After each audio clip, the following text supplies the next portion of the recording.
On January 31st, 1992, NBC conducted a telephone survey asking American citizens who they thought killed President John F. Kennedy.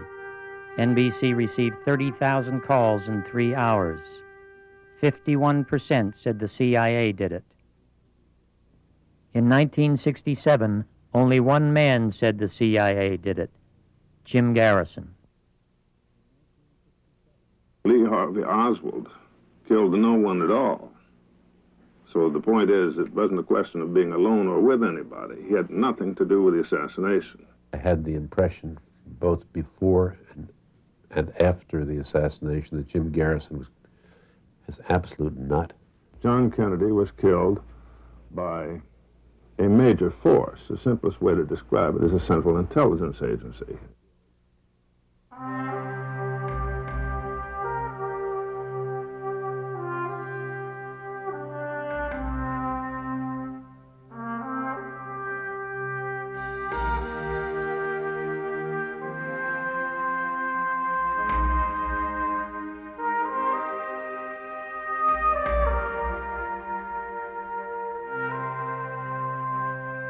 I was burned so many times that I stopped giving interviews. In other words, if the words ended up in print, they were twisted in an indescribable fashion. If they were for TV, repeatedly the editing resulted in an absurdity. So I reached a point where I concluded it would be almost useless to try and communicate my position, and I was tired of being harassed. Jim Garrison was elected to his first term as New Orleans District Attorney March 3, 1962. Garrison was the first independent, non-politically aligned district attorney ever elected to that office. He was 43 years old, almost 4 years younger than President Kennedy. Unlike Kennedy, Garrison had little money with which to campaign, but like Kennedy, he had an appealing, straightforward presence on television. He was a former fighter pilot, FBI agent, assistant DA, a father, and had a devoted wife. When he took office, he immediately began closing down the city's illegal pinball operations and bordellos. His actions so outraged state judges who had ignored these vice operations, they moved to cut off his funds for such raids. Garrison immediately began openly criticizing the actions of what he called these 8 sacred cows. The 8 judges were so outraged by his comments, they filed suit to shut him up. In one of its most cited rulings to date, the Supreme Court upheld his right to criticize public officials. In 5 years, Jim Garrison would be criticizing public officials again, this time about the assassination of John F. Kennedy. The case as it stood was a winnable case. It's a rather long story about how the government managed to tear it to pieces like a mad dog. On March 1st, 1967, 5 years after taking office, Jim Garrison stunned America, and especially New Orleans, when he arrested prominent New Orleans businessman Clay Shaw and charged him with conspiracy in the assassination of John F. Kennedy. Garrison accused Shaw of being one of the CIA agents who had helped set up Lee Harvey Oswald to be the patsy in the killing of John F. Kennedy. He completely believed that his case would never that his case would be stopped, that it would never get to trial, either because of his death or for some other reason.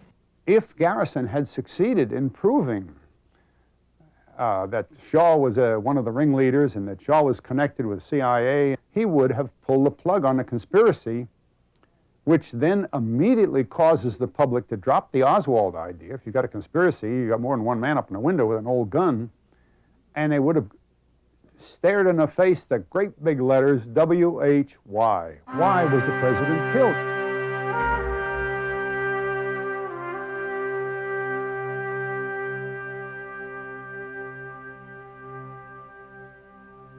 I, John Fitzgerald Kennedy, do solemnly swear that you will faithfully execute the office of President of the United States. that I will faithfully execute the office of President of the United States. In January of 1961, John F. Kennedy was sworn in as the 35th President of the United States by Chief Justice Earl Warren. John Kennedy inherited the office of President from Dwight D. Eisenhower. He also inherited a foreign policy that would put him on a collision course with the military establishment and the CIA. America was at the height of the Cold War. Since the nation was at peace, the Cold War military actions were covert and conducted by the CIA, whose director was Allen Dulles. Under President Eisenhower, the CIA had had a successful and relatively free hand in implementing American Cold War foreign policy. In 1953, a few CIA people managed to make some changes in Iran that President Eisenhower liked very much. In 1954, a few of us in Guatemala made some changes that seemed almost without effort. When President Kennedy took office, he was immediately forced to confront and make decisions on two plans already implemented by the CIA. One was Vietnam, where Eisenhower had already committed nearly 15,000 military personnel, called advisors.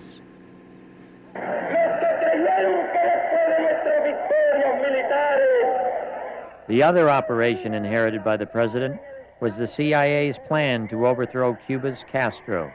First, I want to say that there will not be, under any conditions, be an intervention in Cuba by United States Armed Forces.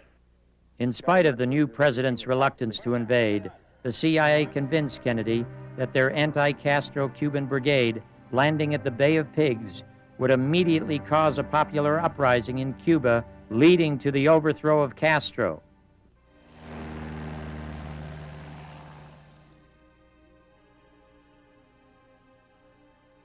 The Bay of Pigs was a disaster.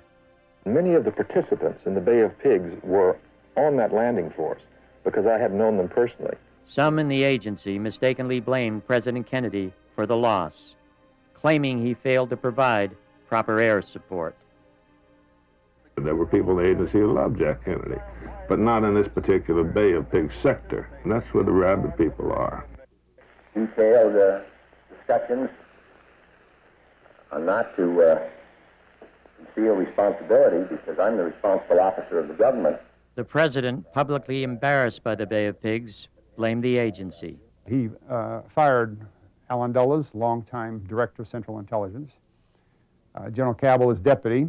And it's interesting to recall that General Cabell was brother of the mayor of Dallas at the time President Kennedy was killed. And John Kennedy's words when he fired him were roughly along these lines.